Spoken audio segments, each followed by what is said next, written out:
हम अभी बैठे हैं आचार्य पवन दत्त जी के साथ बैठे हैं और बहुत ही ज्ञानी आदमी हैं, संस्कृत के विद्वान हैं और इनके बारे में और भी कुछ बताएंगे। लेकिन हम आज इनसे जो बात करेंगे कि देश में बढ़ती जनसंख्या को लेकर जो चिंता है इस भारत की, जो सनातन का, उस पर इनकी राय जानना चाहेंगे।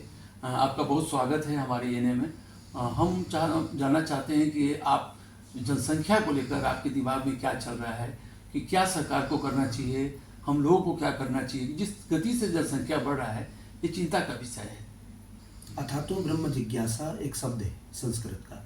उसमें ये बताया गया है कि ब्रह्म की जिज्ञासा प्रत्येक मानव में होनी चाहिए। लेकिन भर्तृहरि जी, दधीची जी और जितने भी सप्त ऋषि हुए हैं, इन सप्त ऋषियों के माध्यम से उस समय एक ऐसा बिंदु रखा गया कि भारत भूमि हो अथवा कोई भी पृथ्वी पर कहीं भी जब भार बढ़ेगा तो उस समय विनाश की ओर अग्रसर होगा। और आज की स्थिति में जो मैं देख रहा हूँ, बचपन से हम देखते आ रहे हैं, हम दो हमारे दो, हम दो हमारे दो, ये चलता आ रहा है कि हम दो पति पत्नी हो गए, हमारे दो बच्चे हो गए।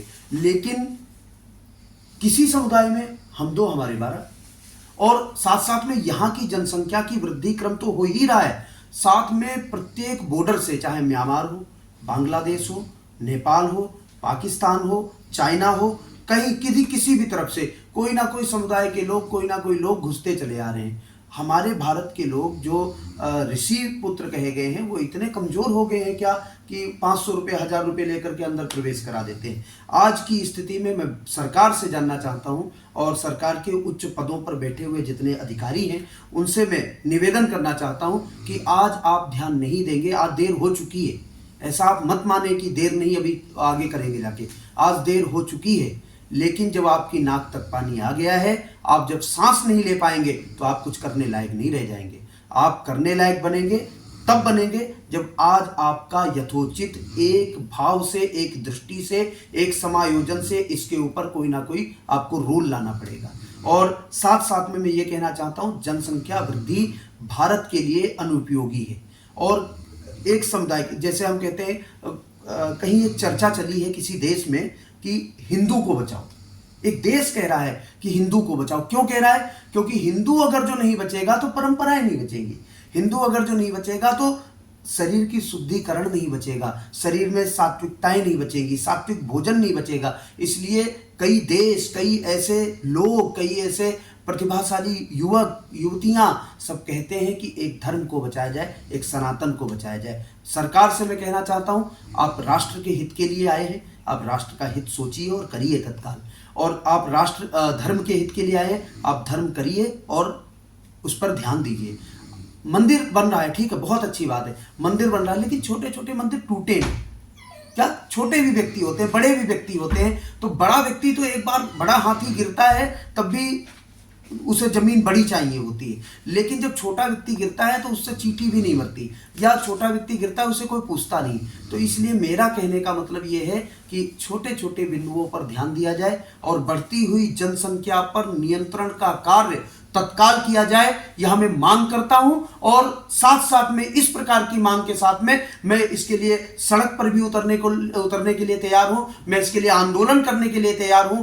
जहां से आप चाहें, जहां से लोग चाहेंगे, हमारे साथ में बहुत सारे समुदाय हैं, बहुत सारे लोग हैं। और मैं धर्म की नीति से और राष्ट्र की नीति से, संस्कृति की नीति से, ऋषि परंपरा से, राज परंपरा से, जो राजा लोग हैं उनकी परंपरा से, राजा लोगों का एक ध्येय होता था कि हमारी प्रजा में किसी भी प्रकार से जनसंख्या ना बढ़े, जिसके हम रक्षा कर सके। अपनी प्रजा का पालन वही राजा कर सकता है जिसकी जनसंख्या उसके नियंत्रण में होगी। लेकिन दिल्ली की कागजों में देखा जाए तो 1.5 से 2 करोड़ जनता आती है कि दिल्ली में इतने लोग हैं, लेकिन अगर जो आप खोजेंगे तो 3.5-4 करोड़।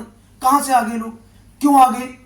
जिनके पास आईडी नहीं है, जो आईडी बनवा रहे हैं, जो प्रूफ करा रहे हैं, जो अपने प्रूफ दिखा रहे हैं, कहां से आ रहे हैं, क्यों आ रहे हैं? कोई भीख मांग रहा है तो अन्य देश का निकल रहा है, कोई माला डाल करके घूम रहा है वो भी अन्य देश का निकल रहा है, कोई धार्मिक अपने आप को कह रहा है वो भी अन्य देश का निकल रहा है। और जो वास्तविक लोग हैं, जो सही लोग हैं, जो इस भारत के हैं, जो इस खून से, इस पृथ्वी से, भारत भूमि से निकले हुए अन्न को खा करके बड़े हुए, आज उनके लिए प्रश्नवाचक चिन्ह बना हुआ है।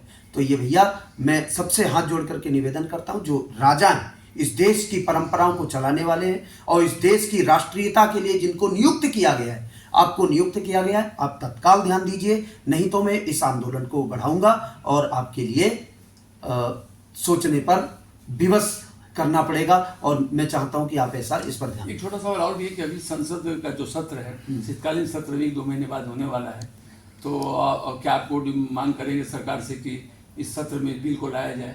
मैं तत्काल मांग करूंगा। मैं इसके लिए सब कुछ छोड़ करके और महादेव से प्रार्थना करते हुए, माँ गंगा से, हरिद्वार से हूँ मैं, माँ गंगा से प्रार्थना करते हुए, देखो सबके लिए, चाहे हिंदू, मुस्लिम, सिख, ईसाई, चाहे जो भी हो, मैं मुस्लिमों से भी प्रार्थना करना चाहता हूँ कि आप आप हित आपका हित है, आपका जीवन का हित, आपके 12 होंगे तो निश्चित रूप से आपका भी गर्दन काटेंगे वो, क्योंकि आपके कंट्रोल में नहीं रहेंगे। एक पत्नी कंट्रोल में नहीं रहती है, जब उसकी संतुष्टि नहीं कर सकते तो 2-2, 4-4 पत्नियां, उनके बच्चे, क्यों आप भ्रम में फैले हुए, आप उस परंपरा में क्यों जा रहे हैं? आज देखिए 20वीं सदी भी क्रॉस हो रही है।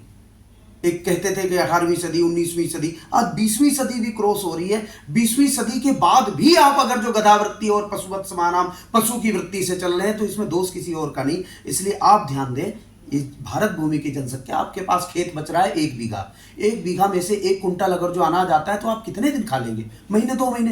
तो आप अपने आप को कम से कम, खेत आपके पास में 1 बीघा 1 एकड़ है, तो 1 एकड़ से निकलने वाले 3 कुंटल अनाज से आप तोलिए, नाप तोल करिए कि आपके बच्चे कितने और आप पति पत्नी कितने दिन खा सकेंगे। जितने दिन आप उस भूमि से खा सकते हैं उतने ही बच्चे पैदा करो, क्यों ज़्यादा जा रहे हैं?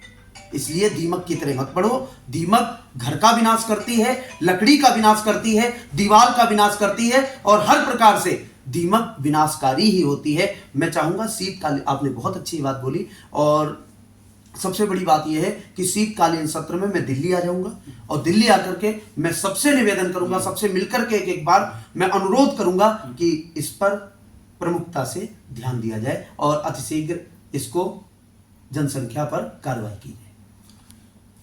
जनसंख्या को लेकर चिंता का विषय है, हमारे लिए भी है, आपके लिए भी है, और राष्ट्र के जो लोग भी हैं, जो देश को चलाते हैं, उनके लिए भी है।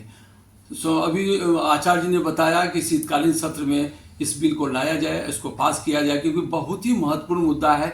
इस पर दोनों पार्टियों को, पक्ष हो या विपक्ष हो, या देश में जो भी लोग रहते हैं, इन पर बात करना चाहिए, बैठ के इस बिल को पास करना चाहिए, क्योंकि देश खतरे में है, और देश जब खतरा होगा तो सनातन और हिंदू भी खतरे में पड़ जाएंगे। और अगर नहीं बचेगा तो दुनिया का इकलौता देश, पूरे दुनिया में अगर हिंदू सिर्फ है तो भारत में ही है, वो भी खत्म हो जाएगा। इससे बड़ा दुर्भाग्य और कुछ नहीं हो सकता है। इसके लिए हम लोग को मिलकर लड़ना होगा, आपको भी आना होगा, और ये आंदोलन चलाने की बात कर रहे हैं, और इस आंदोलन में हम लोग का भी सहयोग रहेगा। इसी के साथ मैं ये कहना चाहता हूँ कि सरकार इस मुद्दे को लेकर गंभीर हो, ताकि देश और हिंदू और सनातन बचे, तभी हम लोग बचेंगे। जब से सबसे पहले राष्ट्र बचे, तब हमारा वजूद राष्ट्र के बाद होता है। मैं बीराज बाबुल, ANA, नई दिल्ली।